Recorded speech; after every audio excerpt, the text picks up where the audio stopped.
Hey, it's Matt Haycox here, and in this video I'm going to give you some quick wins that will help you make profit and succeed during tough times.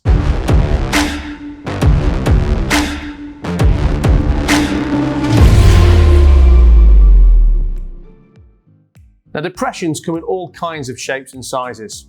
Short-term, long-term, maybe confined to a specific industry or geographic area. Maybe they're global, affecting everyone the world over. Recessions, depressions, and pandemics, they all cause economic downturns. Wow, that was a seriously depressing few sentences, wasn't it? But whilst it may sound terrible, it doesn't have to be bad for you and your business. In fact, it could be the time that you go all in and you take your business and your finances to the next level. As Baron Nathan Rothschild said, the time to buy is when there is blood on the streets. And that man should know, as he made an absolute fortune by assets in the panic that followed the Battle of Waterloo against Napoleon. So get out your pen and paper, because these strategies will get you out of the mud and into the fast lane for success. Now, I'm going to start this list off of what to do with a don't. Don't disaster capitalize. Now, the term disaster capitalism was coined by an author called Naomi Klein, who wrote the book Shock Doctrine. Now, it refers to the way that businesses exploit crises using questionable policies and tactics. For example, inflating prices on essential items when demand is high and supply is low. Now, I'm sure you remember the early part of lockdown in 2020 when hand sanitizer was being flogged on eBay for hundreds of pounds, and other vendors were profiting from shortages created by COVID and lockdown policies. Now, you may be thinking, hang on a minute, this video is about profiting from a downturn. Why is Matt telling me not to increase my prices and not to take advantage of this situation? Look, I want you to profit, but I want you to do it in an ethical way that can be sustained for the long term, creating a golden goose that can keep on laying egg after egg. Artificially inflating your prices on essential or hard to get items might make a quick quid for you now, but the long term reputational damage just is not worth it. And in a world of social media, your bad name will spread like wildfire, so don't do it. So that's what not to do, but what should you be doing? First,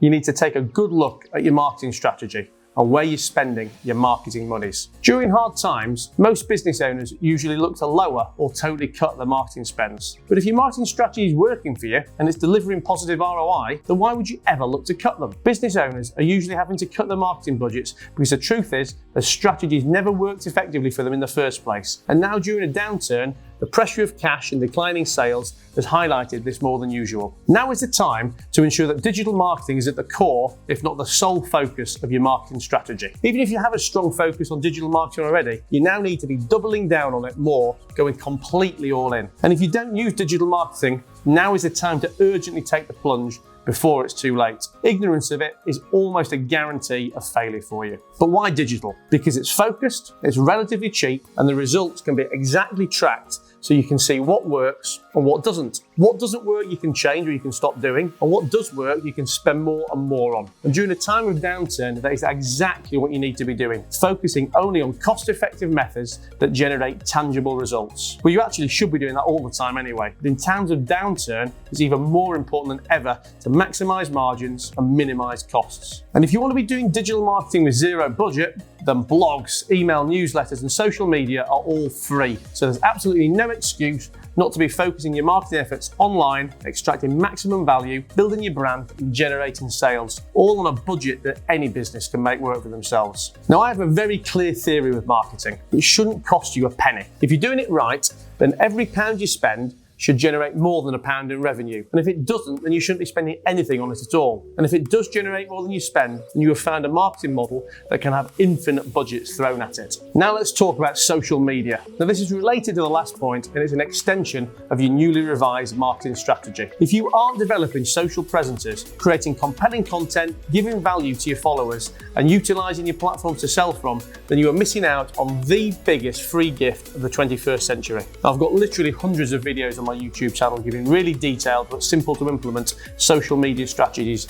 and advice, along with interviews from some of the world's biggest influencers. So I'm not going to go too deep here, but make sure you go and check out some of those videos to learn what has worked for me. But what I will tell you here is that you need to be posting on every platform as much as you possibly can. Do not just confine yourself to one platform, even if you think it's one that's worked well for you or it's one that you understand. If you're only on Instagram, for example, then you need to urgently be spreading your wings to Facebook and Twitter. If you're targeting a younger demographic with your product, then you absolutely can't afford not to be using Snapchat. And if you're trying to sell to a business audience, then not being highly active on LinkedIn is criminal. Remember, as long as your content is great and it's on brand, it is almost impossible to post too much. But what's great content? To me, great content is content that your followers, your audience want to see. And that's the important distinction, because what they want to see isn't necessarily what you want to see. So forget yourself and think, what will give your followers value?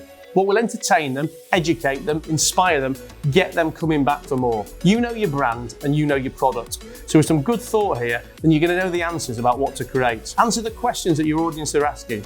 Interact with them. Now, how do you know that your content's right? Because your audience are going to start responding to it. They're going to start liking it, commenting on it, sharing it, and ultimately buying from you. Just like any part of your marketing strategy, if the content you're creating isn't getting the desired results, then it probably isn't the right content for your audience. So go back to the drawing board, rethink, and try again. Now we come on to one of my favourite topics, becoming a master networker. Now, if you follow me for any length of time, you'll hear how much I bang on about the importance of networking and about having a kick-ass network. Most of my success is down to deals I've done with relationships that I've built over the years. And no matter how much I achieve, I'm always striving to keep growing my network. I've got a phenomenal black book of people in every industry, investors, mentors, celebrities, people who can make things happen for me and enrich my life in some way. And I'm telling you now that you will not achieve great success without your own power network. And in a downturn, you need these people that you can turn to more than ever. Networking gets a bad name. Far too many people roll their eyes at the thought of networking or going to a networking event. But that's because they're networking with the wrong people in the wrong places. I have never ever pulled a face or dreaded having to go networking. Why? Because I specifically target the people that I want to build relationships with. I do it in venues and environments that I've chosen or control. And I know that good things are going to come from adding this caliber of person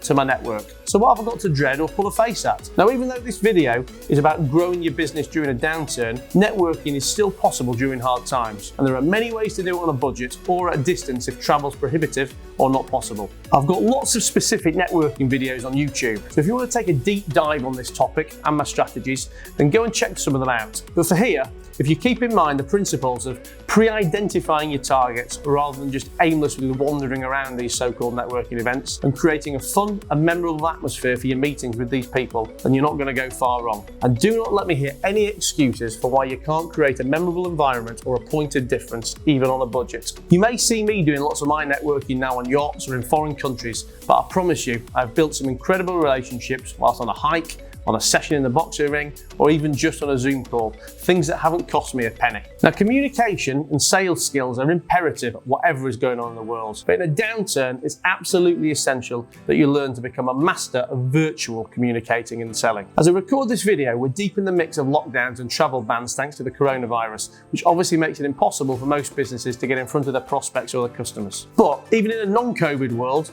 downturns can severely cut into your budgets for travel, which allow you to get in front of your customers and woo them face to face. However, that doesn't need to mean that you can't see and communicate with these people. Zoom, FaceTime, and many other communication tools have changed the way that people will think about how necessary business travel is forever. Now, as someone who loves to get out and about and entertain people whilst networking and communicating, I agree with anyone who thinks that no matter what you do, it just isn't the same as getting in a room in front of someone. However, done right, it can be almost as good. So here's some top tips for you when you're communicating virtually and online with people. Firstly, dress like you would do if you were meeting with this person in real life. Now look, maybe top hats and tails isn't quite necessary for a Zoom call, but the amount of people that I've seen rocking up on these calls, not yet showered and still in their dressing gowns, is frightening. Secondly, optimize your background to make sure it looks uncluttered and professional. Now look, you may be struggling to pay the rent with 3 of your mates in a shitty basement flat, but your prospects do not need to know that. Make it look nice and tidy the area up. Thirdly, invest in a decent headset or microphone and earphones. Crisp audio clarity is essential to make the experience as good as possible for both parties. Do not make it difficult for the other person to hear you. Fourthly, think outside the box if you want to get remembered. Now, you may not be able to get to see people in the flesh, but that doesn't mean it can't be fun. I've sent many bottles of wine to people so that they can have it to drink with me when our call takes place. It may not be the same as being sat in your favourite bar with them, but it's a great fun second place, and I guarantee it will make sure people remember you. Now let's talk about providing value to your prospects and your customers. And importantly, we're going to talk about doing this up front. Now in a downturn, it isn't just you who's suffering. Your customers and your prospects probably are too. Their budgets are cut, their attention levels are low, and they're probably in some kind of state of business depression and business fatigue. But you can help change this for them, and you can make yourself stand out by bringing value to these people up front and asking for nothing in return. Now that may sound like a counterproductive strategy. You're thinking that you've got to start giving your products away for free when you aren't making any money anyway, but that isn't what I'm saying. What I'm saying is, what can you do to add value to people whilst getting yourself known? Can you, for example, write guides and blogs that help these people solve a problem? Because you could post these on your social media profiles and upload them on your website. Could you connect two like-minded people together who are going to benefit from knowing each other? Could you host a webinar or put together some other kind of online event to educate people? But be sure to make sure that you're genuinely informative and interesting though. Do not hook people in under false pretenses and then try and sell them something that they don't want. Now these things won't get you paid on day one, but they will make you remembered. They will generate leads for you and they'll make you look valuable. And I guarantee that you will be high up the list of people that your customers remember when they actually come to making a purchasing decision. Now let's talk about your employees. Even if you're a one-man band and you don't have any employees, you undoubtedly have contractors or suppliers or funders, other stakeholders who rely on you in some way, shape or form. Now keeping these people updated on how things are and what's going on in the company is key at times like this. Your team needs strong leadership in a time of crisis. And this means talking to them and updating them on how the downturn is impacting your company. It might be scary to find out how the company that you're working for isn't doing so well, but it's much scarier to suddenly get made redundant out of the blue, having been told that everything's fine. So be honest and keep an open line of communication, and the benefits to morale here will be immeasurable. And if you don't think that the people around you really know what's going on anyway, then you're being deluded. So it's much better to take charge of the situation here, control the narrative, and benefit from the respect that you're going to gain by being honest and front and centre. Check in on how your employees are doing personally. This so often goes forgotten, and I'm as guilty as the next person getting too involved in what I'm doing and not giving some love to the team. It can be very easy to take the people around you for granted. Tough times are a great opportunity to come together and feel closer as a team, so use the time wisely to build a stronger sense of community amongst your team members. Doing this is just common sense, as it gives your employees a better sense of their value to the company and makes them feel more motivated and productive, which ultimately leads to business growth, which is what you need in tough times. So there you have it. 7 strategies to be implementing right now that will make you money no matter how tough the business climate around you is.